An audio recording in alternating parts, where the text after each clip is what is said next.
There's a storm coming. You sound like you're looking forward to it. I'm adaptable. What are you? I'm Gotham's reckoning. What we're constructing here is a very, very elemental conflict between good and evil. Why didn't you just kill me? Your punishment must be more severe. Did they kill him? I'm not sure. It's the true completion. I won't bury you. Buried enough members of the Wayne family. It takes everything to a whole new level. We were in this together, and then you were gone. It's a multi-layered story with massive amounts of action. The Batman has to come back. Chris was able to amp up the stakes for this last movie and really take it to places that I don't think anyone's expecting. What if it doesn't exist anymore? She must.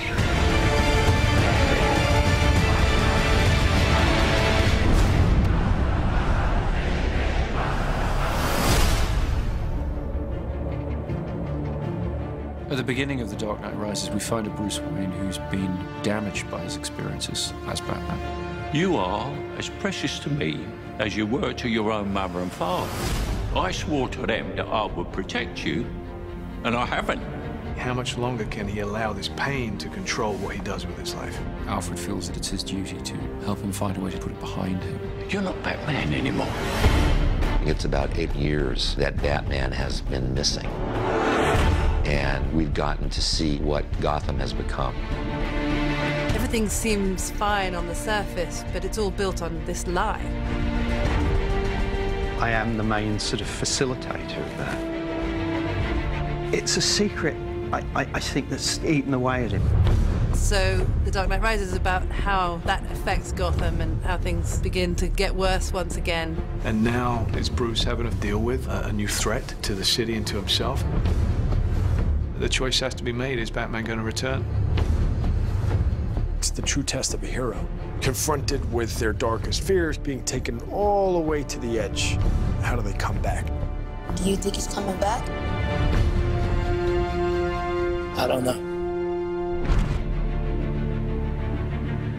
In The Dark Knight Rises, we have an incredible ensemble that we've put together. I remember seeing Christian in the makeup chair. There was a 3-year-old in me that was like, that's Batman. It never stops giving me goosebumps. Standing in the suit, where you walk down the steps and everyone just stops. I really wanted to see Batman meet his match.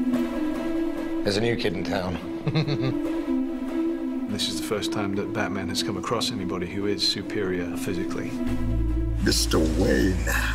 Wayne's not ready to be reasoned with. When Gotham is ashes, you have my permission to die. Some people want to watch the world burn, or Wayne's come to pull the pin on the grenade. Tom Hardy is an extraordinary actor. What Tom is able to do just with his expressions and his eyes, it's terrifying. Through the course of The Dark Knight Rises, we'll uncover more about what drives Bane, where he comes from, what he wants. Let the games begin. And none of it's good news. We've made some mistakes. Who's Kyle? Girls gotta eat. Selina Kyle has her own code of ethics, which sometimes involves doing things that other people might consider questionable.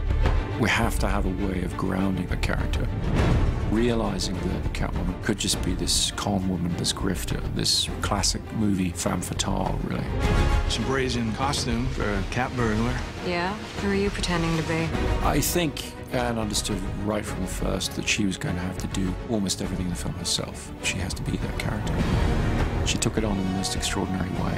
The most important thing is to fit into Chris's Gotham City.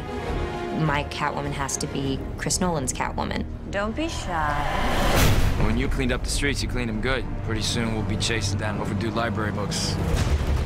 My character, John Blake, is a proud police officer. And in the midst of, I think, a lot of cynicism, he remains really idealistic and someone who really believes in what he does. We have a new character played by Marion Cotillard, Miranda Tate, a member of the Wayne Enterprises board, and she's trying to pull him out of his shell and get him back into the world. Don't worry, Master Wayne. Takes a little time to get back into some of the things. Alfred, as played by Michael Caine, has always been the emotional heart of these movies. You know what Alfred is? He is us in this incredible world. He's not tough like all the others. These conversations used to end with an unusual request. I'm retired. I would say Lucius is the brains. Yes, Mr. Wayne, it does come in black. But he also has grown to have a great fondness for Bruce. Lucius and Alfred. Between the two of them, we tried to keep his moral compass pointed in the right direction. And Commissioner Gordon, to some extent, has been left on his own, running the police in Gotham. Jim Gordon really is the conscience of Batman, isn't he? What's great with Batman's allies is that they really bring interesting questions that Bruce has to answer in his life.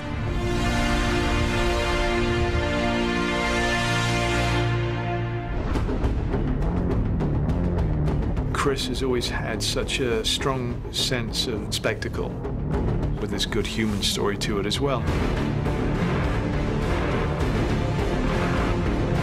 He turns those big action movies into something very intimate and emotional. You feel very close to all those people.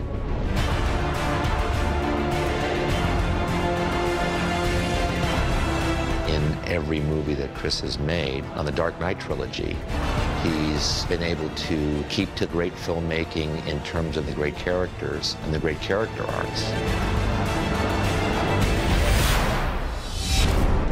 He creates whole worlds that you really can get lost in.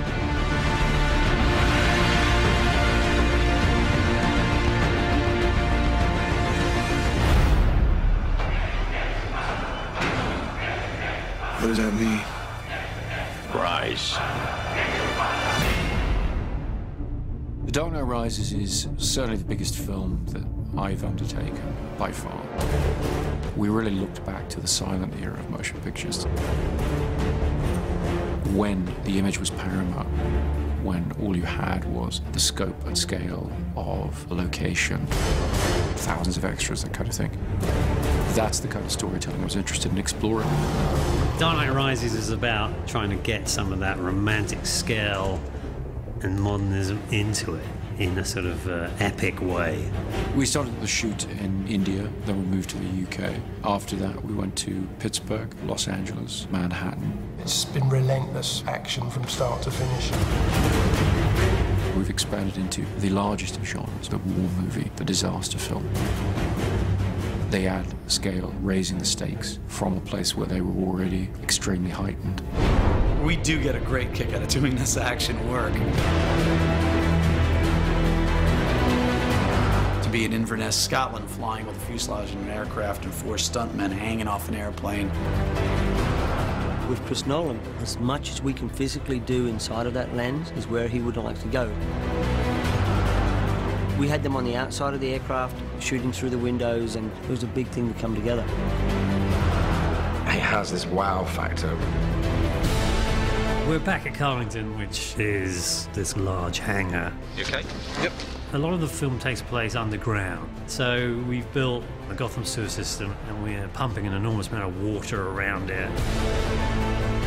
We wanted to fulfill the promise of Batman Begins, which is that Wayne Manor will be rebuilt exactly as it was, but that the Batcave will be expanded and brought forward technologically.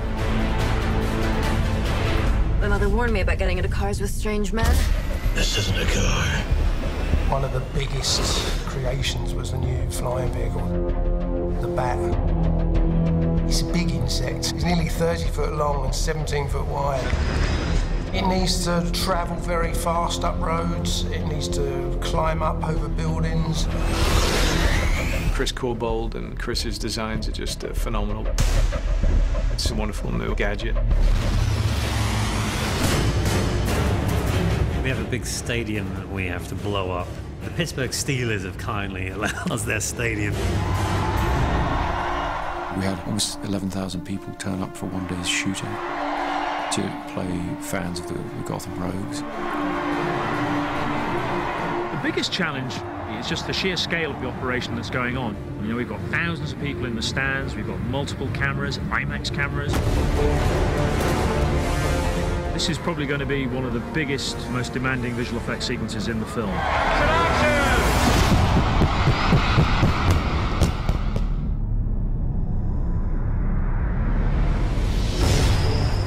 To up the scale of the city, and there's only one place that you can do that, and that's New York. In the Wall Street sequence, there's a big battle between the police and all the mercenaries. They've got something like 1,200 extras.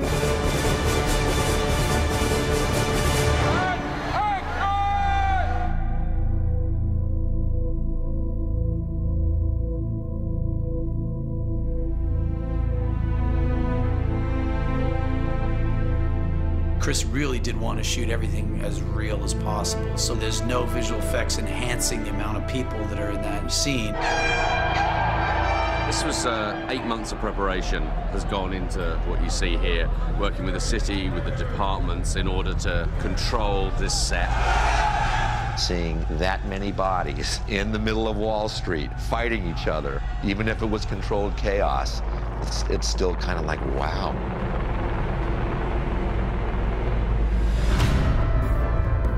People of Gotham, we have not abandoned you. What does that mean?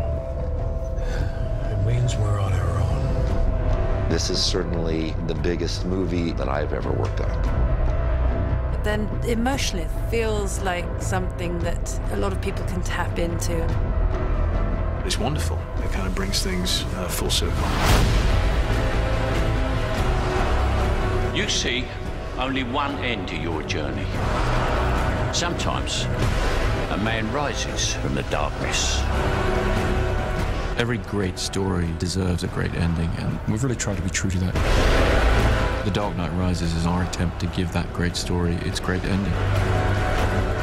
We will destroy Gotham.